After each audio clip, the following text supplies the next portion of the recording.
got that music video and the country starts to change, the rules are getting loosened, and we pass the censorship. I think also what is so inspiring is how much we get strength from each other. Yes. We want justice! Why should my face be hidden? The men who did this to me, they need to hide their face. They shot her at point-blank range in the head and made her stronger. First of all, I would like to thank Angelina Jolie and Women in the World Foundation. The social changes that have happened in Afghanistan, it's not measurable, but it's there. They have the knowledge of something powerful, and there's a sisterhood that they are committed to. I think Secretary Kerry would be the first to admit that in some ways he can never fill Hillary's heels. I think I was being patient over there because I knew that this man would one day be working for me. We've added another 2 Women of Impact Awards tonight. Calder and Humera. Fearless Girls. Women's rights are human rights, and human rights are women's rights once and for all.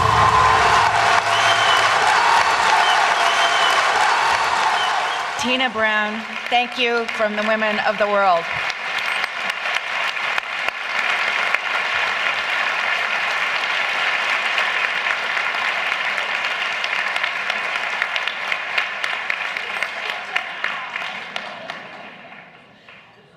Incredible award this is. It's amazing. What am I supposed? Who am I going to beat with it? That's the great question.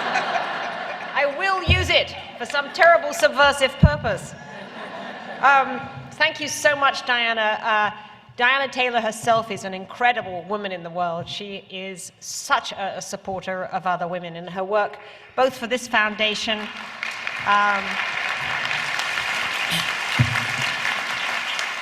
And her work for Action, where she has been such a guiding light, have really been such forces in this whole area. So I'm incredibly thrilled to have this presented to me by her, and to be here in this room full of movers and shakers and activists and powerhouses and generous people. So it's an incredibly thrilling thing to be here.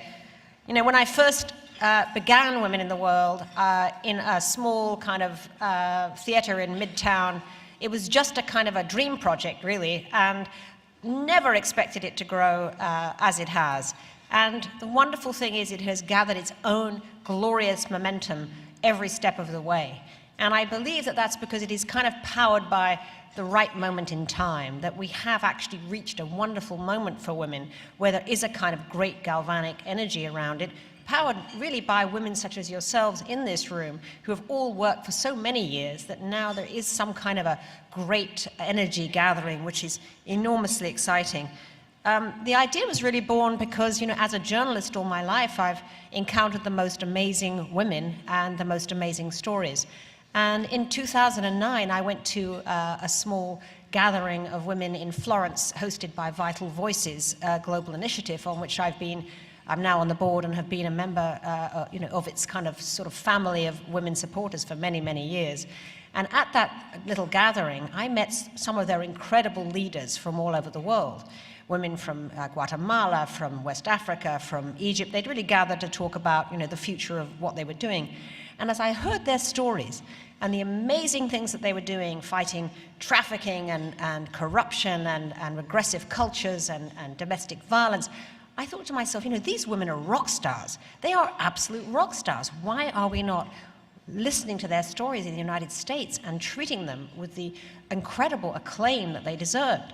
And it was at that moment I vowed to do some kind of a live event which showcased these women and made them the stars of the show. Of course, the great question was how to get people to come in to see unknown women with foreign names. And of course, that is why we needed very high-profile women who would lend their spotlight. And it's an incredible thing to me that from the very first year, women of the caliber of Hillary Clinton, Christine Lagarde, Diana Taylor, you know, Condi Rice, immediately came to the very first year and said, we would like to be part of this. They brought their spotlight to these other women.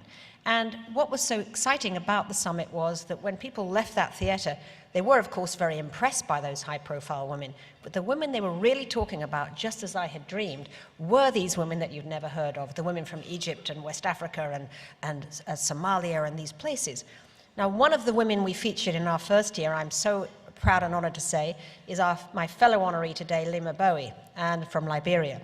And Lima joined us at our first summit, and it was really, Lima was one of the great stars of that first year who gave the whole idea of women in the world liftoff, because her story of her leading the peace movement for women in Liberia, which of course was brilliantly captured in Abigail Disney's seminal film, Pray the Devil Back to Hell, just gave everybody such an electric experience that she just stole the show. And after that event, I asked her if she would write a memoir. We worked together on that memoir and published it together a couple of years later. And as she stepped off the plane for her book tour, Lima heard that she had shared the Nobel Prize with Ellen Sirleaf Johnson. So this is the kind of wonderful kind of kismet, as I think about it, around women in the world.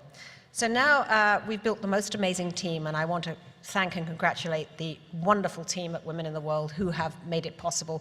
Our great executive producer, Kyle Gibson, our absolutely brilliant director of events, Kathy O'Hearn, who has helped to augment this whole karma of the show, and of course, Cara Simonetti and Elise Walsh and all of the team there. So thank you very much indeed for this amazing award. We feel we have an incredible way to go in terms of expanding Women in the World now. We're taking it on the road to Istanbul, India, all over the world. We went to Brazil last year.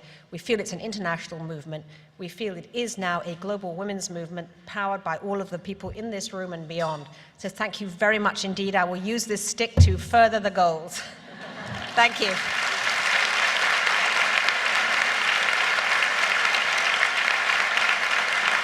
Please welcome the New York Women's Foundation founder and board alumna, Betty Terrell Cruz.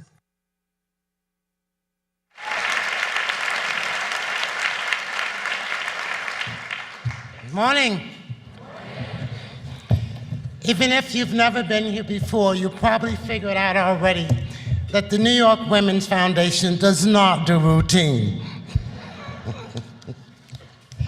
Where can you find a women's mariachi band, 90 neighborhood leaders, and 20,000 women under one roof? Isn't that wonderful?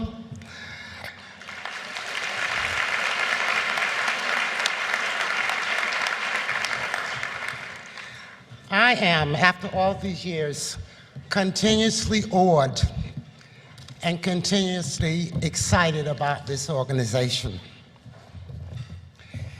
And we are getting better and better. 26 years ago, I stood in front of some 200 women at the first annual Celebrating Women Breakfast and awarded our first 4 grants from the New York Women's Foundation. Much like then, in 1987, when the foundation started, 2011 is enormously challenging. It's a challenging time for women in New York City, but also, like then, one of great potential. The numerous advances that women have made over the past 26 years have come with their share of new challenges, and as always, new challenges require new and innovative solutions. The New York Women's Foundation's strength has always been responding to new challenges and emerging needs as they become known. The guiding principle behind the Foundation's response to any challenges is always that the best solutions are found within the very communities impacted. Valuing the voice of the community as decision makers, grant makers, and on good governance is what leads to the best solutions. This unique perspective is what makes the Foundation a fearless, innovative risk taker, finding and funding effective programs that make all the difference in the world into transforming the lives of women and girls of New York City. Building on and funding local women leadership is the heart of the New York Women's Foundation. And our giving is richly rewarded by the work they do. The 90 grantees, the partner organizations seated behind me, who serve women and families in some of our city's most marginal communities, are who we honor today.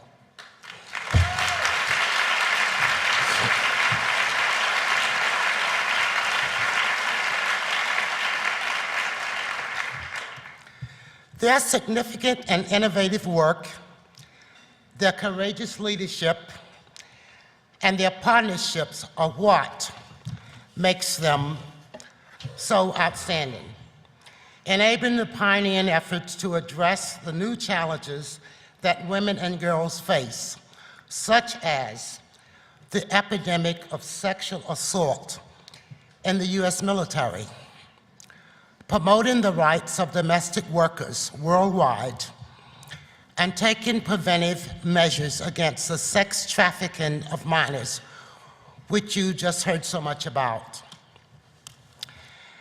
And I'm very happy to share with you that with the hard work of our grantee partner, Better Balance, and others, the paid sick leave bill was passed yesterday.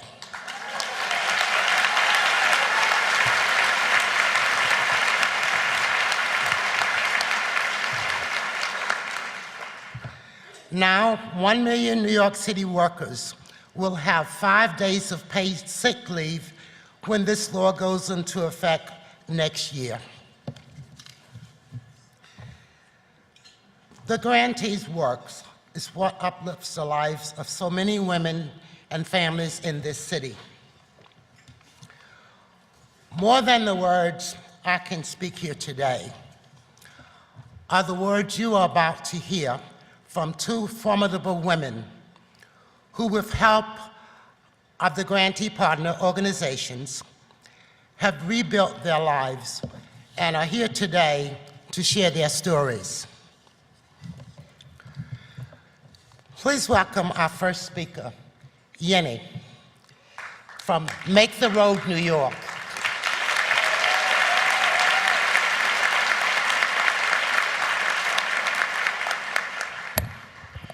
Good morning.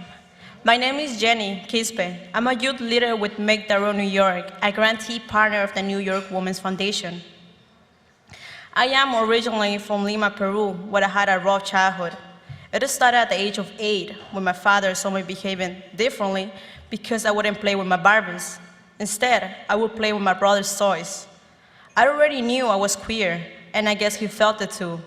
So my father turned my childhood into my worst nightmare. He punched, slapped, and even kicked my stomach until I bled. My mom wasn't around at that time because she was working 4 different jobs in the United States in order to send us money. The only person who was there for me was my grandmother, but she was too old to protect me. I had to stay quiet after my father beat me because he threatened to hit my grandmother too.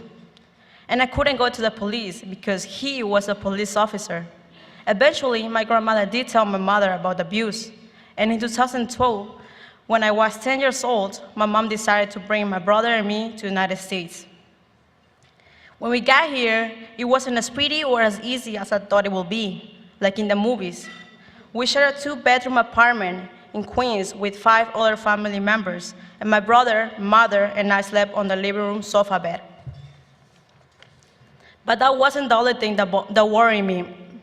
I knew I wasn't documented, yet I never thought about the real meaning of it until I was a senior in high school when my counselor asked for my social security number so I could apply for college.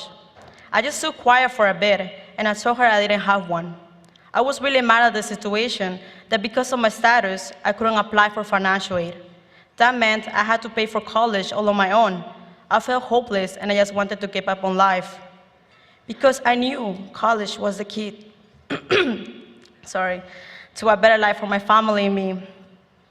But then I saw the news about Joaquin Luna, a young man from Texas who killed himself because he had not been able to succeed in this country due to his status. Hearing that made me realize I wasn't alone, and it made me to become an activist to help people like me, undocumented youth known as Dreamers. So in 2012, I joined Make Their Own New York, an organization that provides services and leadership opportunities for immigrants in New York City.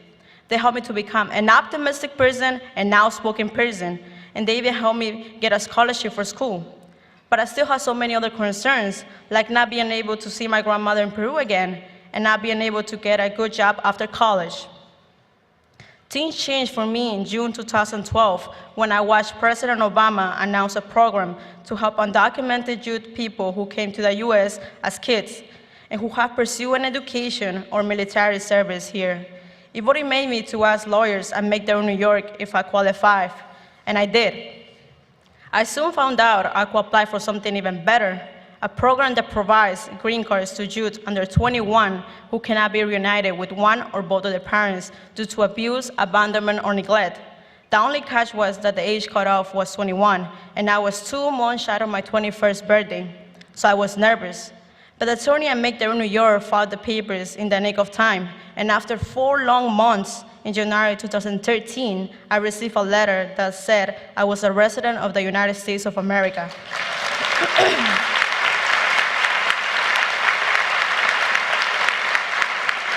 Now that I have a green card, I'll be able to get financial help for school. And I hope to obtain a bachelor's degree in social work with a minor in psychology. In the future, I want to go back to Peru and open a small clinic where I can help families who are struggling. And even though I became a legal resident, I will continue to fight for comprehensive immigration reform for everyone else.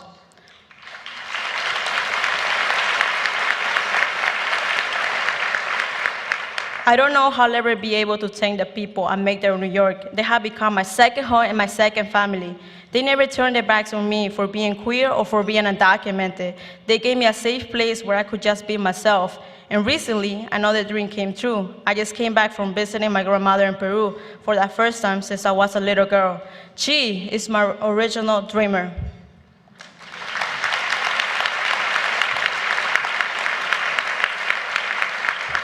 Thank you very much. And now I would like to present our thank you grantee partner speaker, Ruth Moore.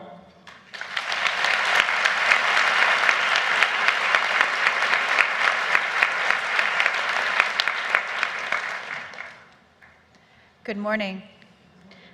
My name is Ruth Moore, and I stand before you as a veteran of the U.S. Navy, resilient and healing due to the efforts of the Service Women's Action Network, or SWAN, a grantee partner of the New York Women's Foundation. I am a survivor of military sexual trauma. In 1987, I was sexually assaulted when I was 18. For 23 years, I have fought both the U.S. military and the Veterans Benefits Administration to acknowledge the horrific sex crimes committed against me, and to be awarded the disability benefits to which I'm rightfully entitled. It has been a long, uphill battle. I was raped by my petty officer in charge, and I tried to get help from the chaplain, but he told me to just move on. When I was attacked a second time in retaliation by the same person, I tried to commit suicide. And to compound my suffering, I was punished with 3 days of hard labor in the brig for willful intent to destroy government property. You see, my body was considered government property. After I was released from the brig, I was sent to Bethesda Naval Hospital, where I was falsely diagnosed with a borderline personality disorder, and 4 months later, I was discharged against my will with an honorable medical condition. Unfortunately, it was a common practice to assign a fake disorder to survivors of rape who filed charges against their attackers. That meant I could never go back to the military. In 1991, I decided to fight for my full benefits from the VA. They would not give me any medical or mental health treatment because they claimed I couldn't prove that I had been raped, even though I had eyewitness testimony regarding the second rape. It still wasn't enough evidence to receive compensation or help. This meant that each time I applied for my benefits, I had to find additional proof that measured far and above the usual burden of proof for other cases. It also meant that I had to relive the rape over and over and over again. The usual time it takes to receive a higher allocation of benefits on appeal is 4 to 5 years. It took me 23 years. During this difficult time, I became homeless, and I lived out of my van. Since I did not have a college degree, I worked various jobs that paid only minimum wage, like clearing land or waitressing. At night, I would park in the woods. Over time, I realized that I had to find a way to put my life back in order. So I moved to another community to start over. There, I met a man who became a good friend. He was the first person who believed my story and accepted me for who I was. So, of course, I had to marry him.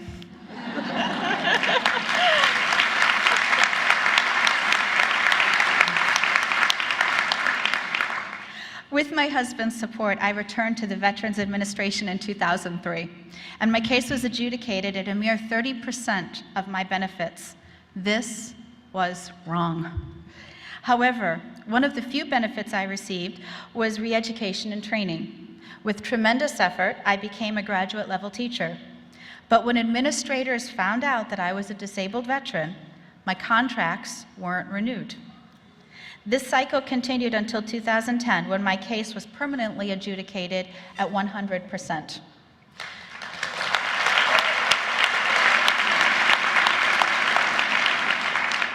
In 2011, during an interview for public television, I finally admitted my secret after so many years. That experience led to my testimony before the House Subcommittee on Veterans Affairs last summer. And it was on that same day I met an incredible leader, Anu Bhagwati of the Service Women's Action Network.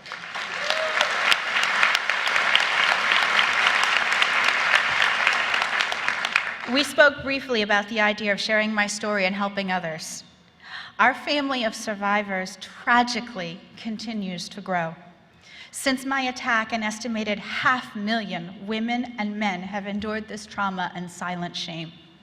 And I'm proud to say that I am changing this statistic. Recently, Congress sponsored a bill known as the Ruth Moore Act of 2013.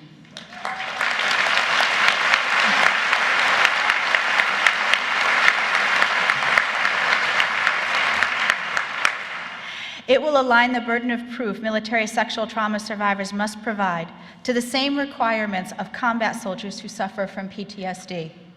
It will also hold the VA accountable to Congress to give an annual, accurate figure of all MST cases and their status.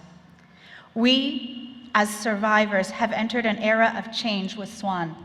We will no longer accept our abuse. We will not be forgotten by this nation. Thank you.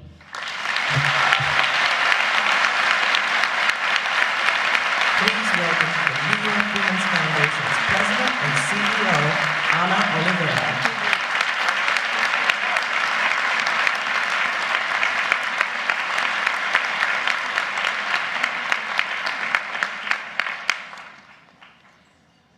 So I want to thank again Jenny and Ruth for incredible resilience, leadership.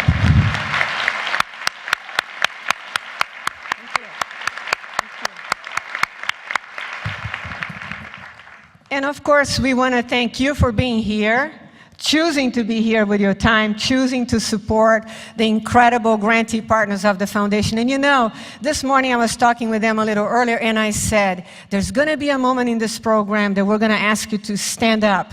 And I know that you will not vacillate. So this is the moment. Please stand up so we can properly thank you.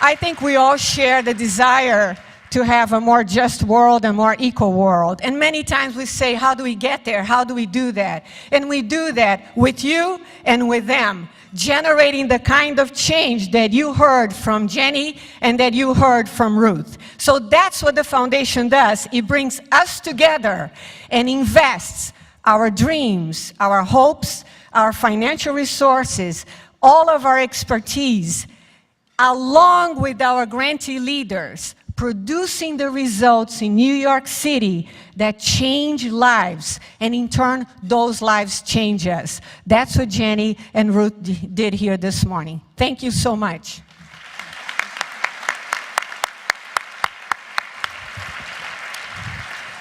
So the Foundation's mission is very much about economic security, about equality, about justice. And it's a mission of inclusiveness.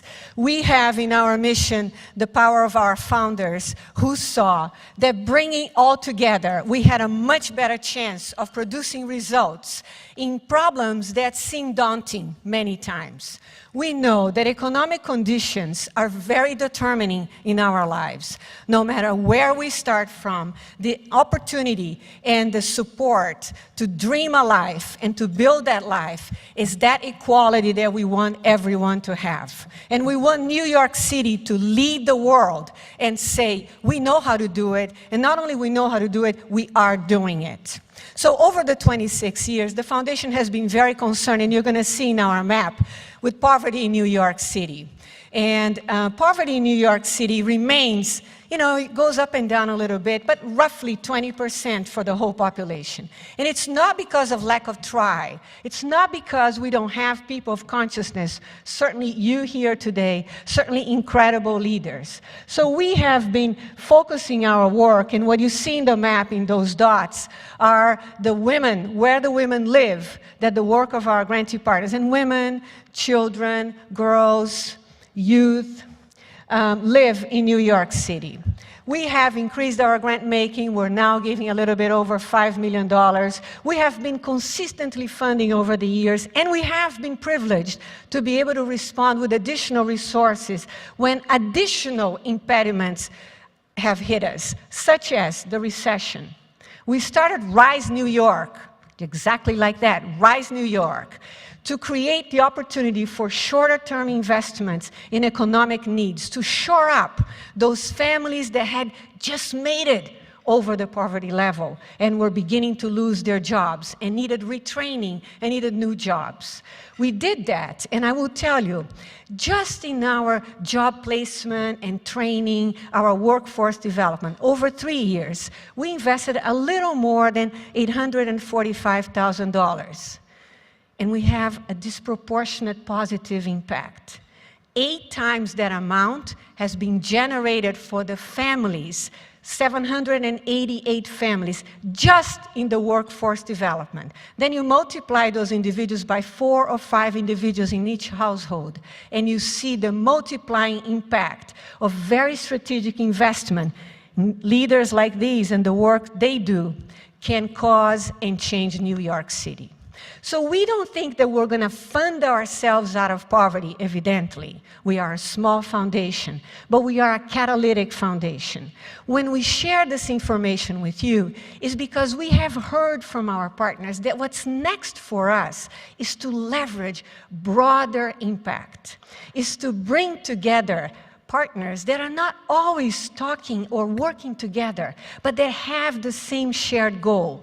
And that if they do connect in collaboratives that are grounded in local solutions, that are grounded in the expertise of those who live and work daily in those issues, that we will accelerate and we will show the possibility for change and the opportunity for scaling up, for reaching all that are needed with all the programs of the Foundation. So what's ahead for us is really bringing together collaboratives.